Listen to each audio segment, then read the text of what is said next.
सभी ने बहुत सारे खूबसूरत घर देखे होंगे, लेकिन उन सभी घरों में एक कॉमन सी चीज़ होती है जो शायद आपने नोटिस की हो।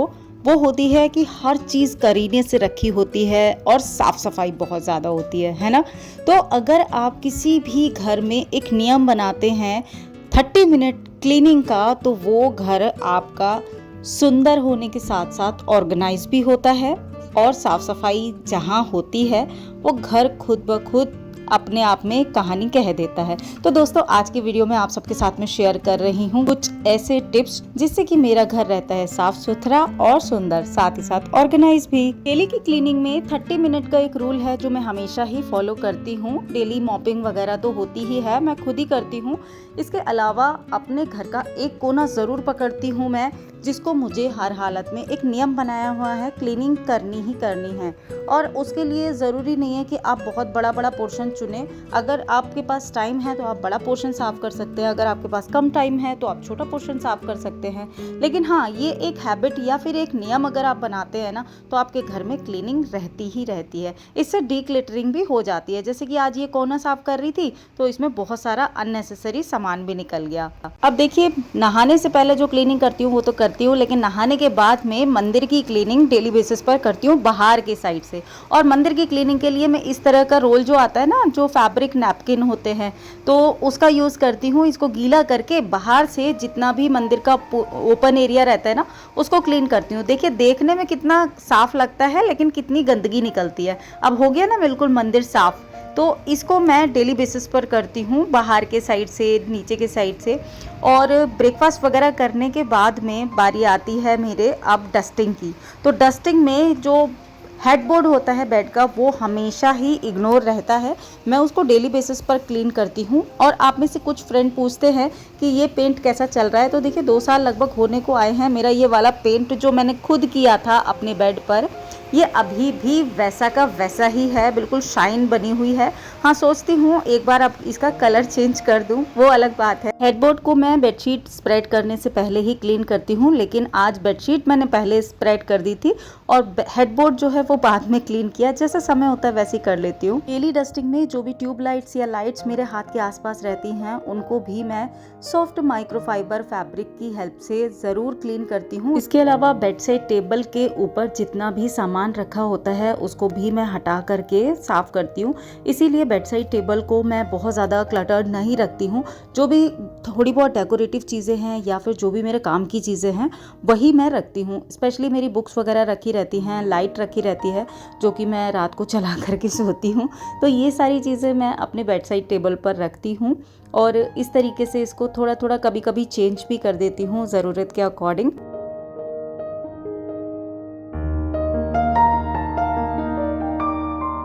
घर में जितने भी मिरर हैं वो सुबह शाम यूज़ होते हैं, तो कहीं ना कहीं उनके ऊपर कभी ऑयल, कभी ग्रीस वगैरह कुछ ना कुछ हाथ लग ही जाते हैं और उसके ऊपर स्टेन पड़ जाते हैं। तो डेली बेसिस पर मैं अपने घर के जितने भी मिरर हैं उनको अच्छे से ग्लास क्लीनर और माइक्रोफाइबर क्लॉथ की हेल्प से अच्छे से क्लीन करती हूँ, तो इससे चमचमा उठते हैं। और हाँ, इसके साथ साथ ही जो बाथरूम मिरर होता है ना, उसको मैं बिल्कुल भी नहीं भूलती, डेली बेसिस पर बाथरूम मिरर को भी साफ़ करती हूँ।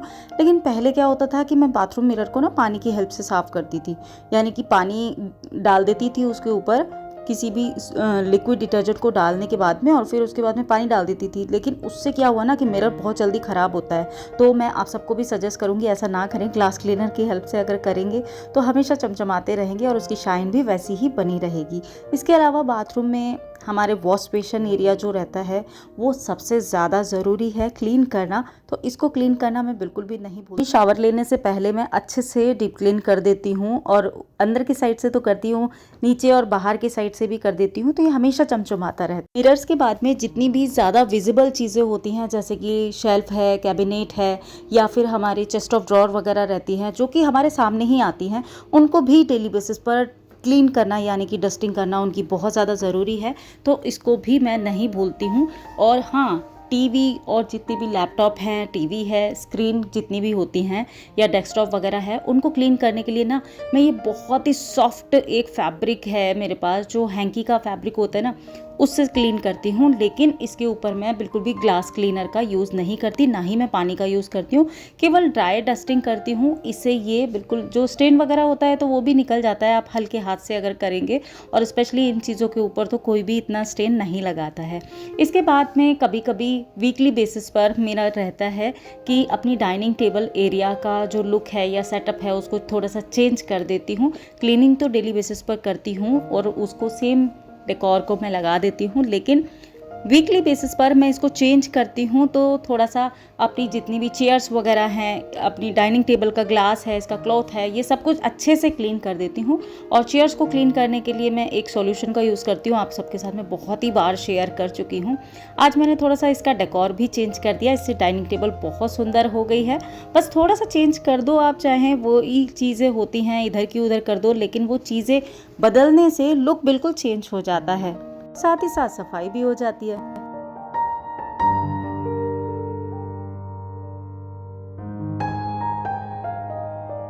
एरिया की ये टेबल के ऊपर जो फैब्रिक लगाया था वो काफ़ी गंदा होता है देखने में, अगर आप उसको पास से देखोगे तब पता चलेगा। तो ये डस्टिंग भी तो मैं डेली बेसिस पर करती ही हूँ, लेकिन हाँ आज डेकोर चेंज कर रही हूँ।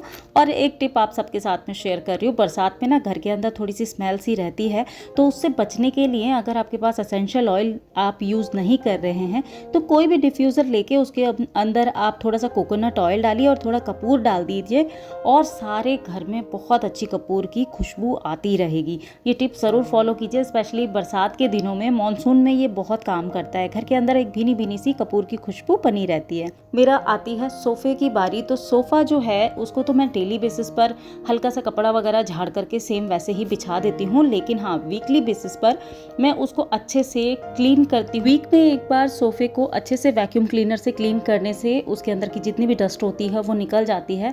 और आज मैंने सोफ़ा थ्रो भी चेंज कर दिया है। अब क्लीन करने के बाद में कितना अच्छा लग रहा है ना। अपनी कॉफ़ी टेबल को मैं ग्लास क्लीनर की हेल्प से ही क्लीन करती हूँ। छोटे छोटे से चेंजेस होते हैं, लेकिन ये उसके बाद में घर को बहुत अच्छा लुक दे देते हैं।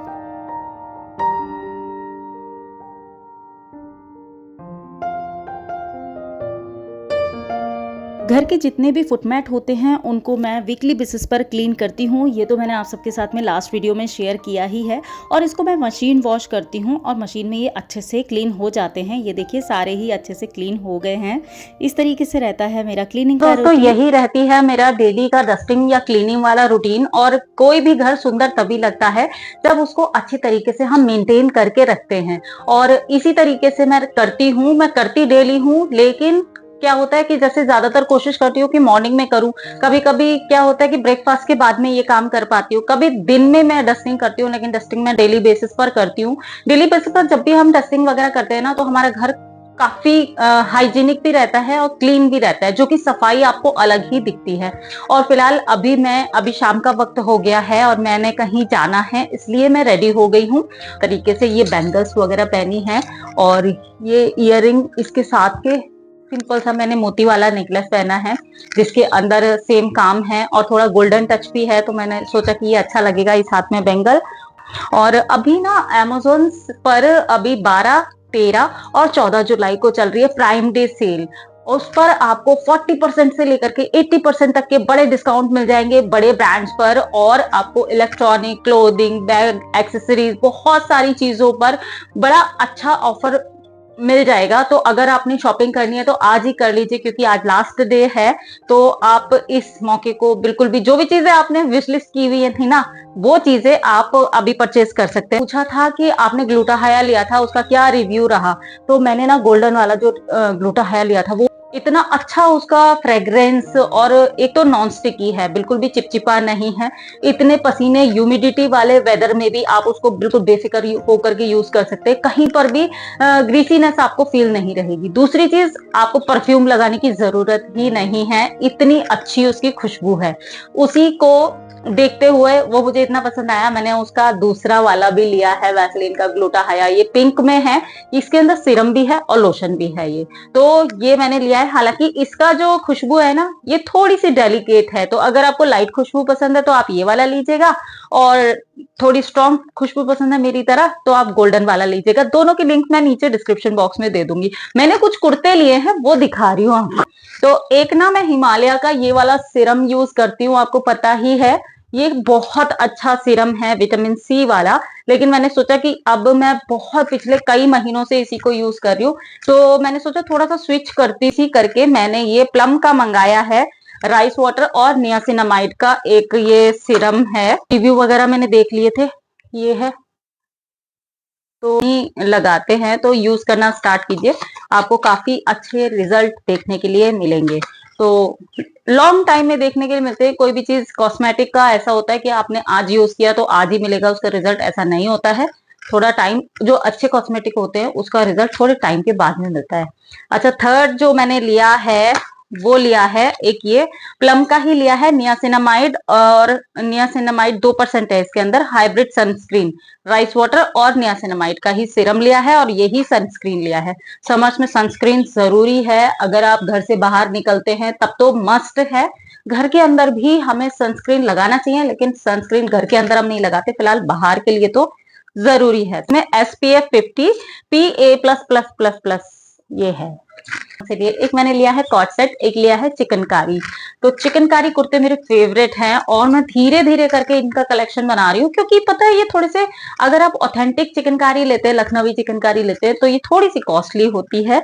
तो ये कुर्ता मैंने लिया है सेवा चिकन से, और ये मेजेंटा पिंक या फिर हॉट पिंक के ऊपर व्हाइट कलर की चिकनकारी है। बहुत ही प्यारा कुर्ता है ये, आप देखिए कुछ इस तरीके से है, और इसमें 3/4 स्लीव्स है, ऑलमोस्ट फुल स्लीव्स ही होती है। स्लीव्स के ऊपर भी चिकनकारी की हुई है, पूरे नेक के ऊपर भरा हुआ है, और ये पूरे में इस तरीके से है, मतलब कि काफी हैवी वर्क है, कहने का मतलब है। और पीछे ये है। अच्छा, कपड़े की बात करूं तो ये रेयॉन के ऊपर है, कॉटन के ऊपर और महंगा है। हालांकि ये भी मेरे ख्याल से 1500-1600 का मुझे पड़ा था। अगर यही मैं कॉटन के ऊपर लेती तो ये 2500-2000 के आसपास पड़ता। मेरे पास जितने भी हैं सब कॉटन के हैं, और रेयॉन का फैब्रिक भी बहुत अच्छा रहता है। तो इस बार मैंने एक कुर्ता रेयॉन में लिया है, लेकिन ये ऑथेंटिक चिकनकारी है। इसका वर्क जो होता है ना, वो बहुत ही नीट एंड क्लीन, बहुत ही अच्छा वर्क होता है अगर आप ऑथेंटिक चिकनकारी में लेते हैं। कॉट सेट, ये कुर्ता सेट है लेकिन काफी स्टाइलिश है। इसका फैब्रिक जो इतना मस्त है, हालांकि रेयॉन फैब्रिक है, स्लीवलेस कुर्ता है। इस टाइप का कुर्ता मैंने एक और मेरे पास है व्हाइट कलर में, व्हाइट बेस के ऊपर पिंक और ग्रीन, को आप में से काफी सारे लोगों को बहुत पसंद आता है। उसका लिंक मांगा था, उसका लिंक अवेलेबल नहीं है इस टाइम, तो उसी के जैसा मैंने ये वाला, एक साइड में आपको ट्राई ऑन पता चल जाएगा, बहुत ही प्यारा है। सावन शुरू हो गए हैं, तो सावन में इसको पहनेंगे तो और भी अच्छा लगेगा। डेली यूज के लिए मैंने लिया है।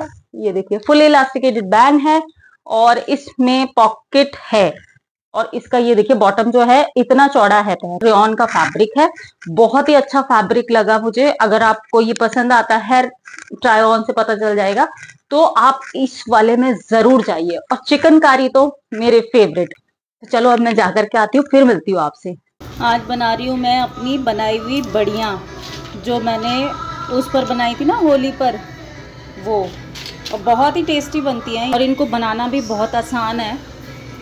ये देखिए, इस तरीके से ना बस सिंपल सी ग्रेवी तैयार करो, मसाले डालो, ये डाल दो और आलू डाल दो काट करके, बहुत ही झटपट से बन जाती है। ये मूंग दाल की बढ़िया मैंने होली पर बनाई थी। इनको फ्राई कर लिया है, और मस्टर्ड ऑयल के अंदर मैंने हींग, ज़ीरा और मसाले, अनियन, टमाटर, गार्लिक वगैरह सब डाल करके, और कसूरी मेथी डाली थी थोड़ी सी। मसाले भूनने के बाद में ये बढ़िया डाली हैं, और आलू को थोड़ा सा क्यूब्स में कट कर लेना है, वॉश करके इसके ऊपर से पोटैटो डालने हैं। जितनी ग्रेवी रखनी है उतना पानी डालिए, और उसके बाद में इसको पका लीजिए अच्छे से, और उसके बाद में गर्मा गर्म धनिया पत्ता के साथ में सर्व कीजिए। बहुत अच्छी और बहुत टेस्टी लगती हैं।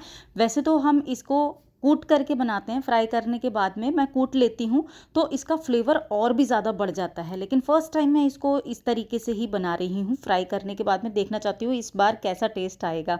तो हमेशा डिफरेंट तरीके से कुछ ना कुछ ट्राई करते रहना चाहिए, अभी तो कुकिंग में भी नई वैरायटी पता चलती है। उम्मीद करती हूँ आज का वीडियो आपको पसंद आया होगा। सभी प्रोडक्ट की लिंक मैंने नीचे डिस्क्रिप्शन बॉक्स में दे दिए हैं, तो चेक कर लेना। और मैं आपसे जल्दी मिलूंगी एक नए और इंटरेस्टिंग वीडियो में। Till then be happy, be active, अपना ख्याल रखिए और मस्त रहिए। Bye bye.